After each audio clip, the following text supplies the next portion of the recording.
Okay, so we also have, it brings us in touch with our culture. Are we in touch with our culture? Do we know our culture? Do we know do you know the culture of the Filipinos? We can see it in our history. We were colonized by three great nations, okay? So so I think looking back at our culture, no, our mixed culture, we should fall in love in it and not try to assimilate with other cultures, okay? Like for example, no, uh, we just need to, let's say, hindi naman hindi naman masama, no, it's not wrong to like or to fall in love with the K-drama, but assimilating their culture to ours, although there's something good in it for, let's say, for tourism, but it seems that we are forgetting our culture, okay? If we forget our culture, then what will happen to our identity? Remember the first principle, okay? First causes and highest principle. First is principle of identity. A thing cannot exist without an identity, okay? So, Hans-Georg Gadamer, a German philosopher, argues that our tastes and judgments regarding beauty work in connection with one's own personal experience and culture. Our culture consists of the values and beliefs of our time and our society. So, we must always make sure that this culture, no, will not perish, but instead, this should be handed over to the next generation, not dilapidated, but amplified and developed. So, what is the philosophy of Colegio de Santa Rosa? What is the philosophy of your school, of our school? Okay, as a Rosenia, how do you live the philosophy of Colegio de Santa Rosa? But Colegio de Santa Rosa teaches us to be morally upright, intellectually competent, service oriented, and ecology conscious. Okay? Because it wants the school wants us to embrace a perfect, not really perfect, but not a half-baked individual. Okay? The school wants to form a Rosenia who can contribute, who can give back to the society, to the community, okay? And who can be an asset to the nation building, okay? That's the philosophy of our school. Okay, so Filipino thinking from local to global. First, we have loob, which is holistic and interior dimensions. That's why we have kagandahang loob, kabutihang loob, and kalooban are terms that show sharing of one's self, no? Oneself to others.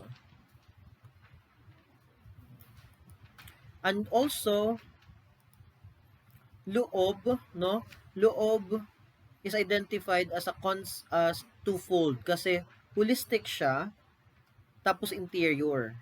Okay? When you say interior, ibig sabihin sinasabuhay mo talaga, no, it comes from your heart, while holistic, it can be seen in you, no, this kagandahang loob kasi that's what is so those are the things that the society expects from us, no, this kagandahang loob, kabutihang loob. And loob also was indoctrined to us by the Spaniards because, 'di ba, because the Eucharist, no, the basis of Christian value of sensitivity to the needs of others and gratitude is traced in loob. Kasi pag wala ka nun, sinasabihan ka na wala kang utang na loob, di ba? And then you have also the Filipino thinking, which we have to change from local to global. First, you have the Filipino concept of time. No, we believe in the wheel of fortune, okay? Na sometimes, ano bang kanto ni Shasha Padilla, di ba, na minsan, Minsan nasa ibabaw, minsan nasa ilalim, 'di ba? So that's our concept of time, na everybody has their own time in this world. No, may time na mabubloom ka, may time na mamamatay ka, that you will wither, no? So those kind of things. Kasi we believe that you cannot have an Easter Sunday without going through Good Friday, 'di ba? And then because that's what we were taught, because we were colonized by Spaniards for 333 years. And then you also have the Filipino time, no, na tinatawag nila, Filipino time, which is mistakenly interpreted always as delayed. But where in fact, Filipinos are one of the hardworking people. Okay, one of the hardworking people in the world. Why? Because we are an agricultural country. Okay? And our farmers, especially in Ilocos, no? So those rice granary, the nation's rice granary, okay? These people, our farmers, are already awakened, no? Mga 4 a.m. pa lang, 'di ba? Our Muslim brothers and sisters, 'di ba? They are already awakened mga 4 a.m. or 5 a.m. because they are doing their prayers. Then after their prayers, they are working, 'di ba? In the field. So we are not really this late in the committed time of arrival. No, it's just that na nawawalan ng disiplina, no? I'm not saying na I'm talking about this generally, no, but specific, no. May mga iilan sa atin. Kaya this term na Filipino time, it is very misleading. Next is the bahala na culture.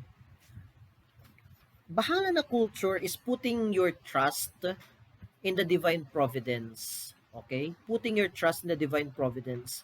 Complete resignation to the divine providence, because we were taught, di ba, bahala na is just a short term for bathala.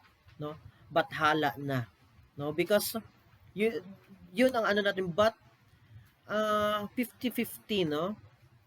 Kasi sometimes because of this notion na bahala na, Filipinos tend to procrastinate, or even not doing the things assigned to him or her perfectly, no, half baked lang, hindi from the heart minsan, because of that thought na bahala na.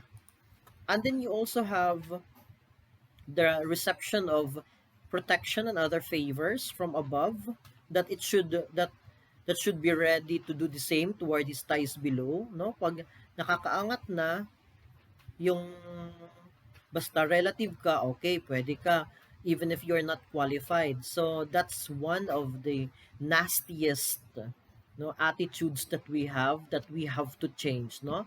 One of the negative aspects. Okay, next is the Filipino gives great value to endurance and hard work as a means to economic and self-sufficiency.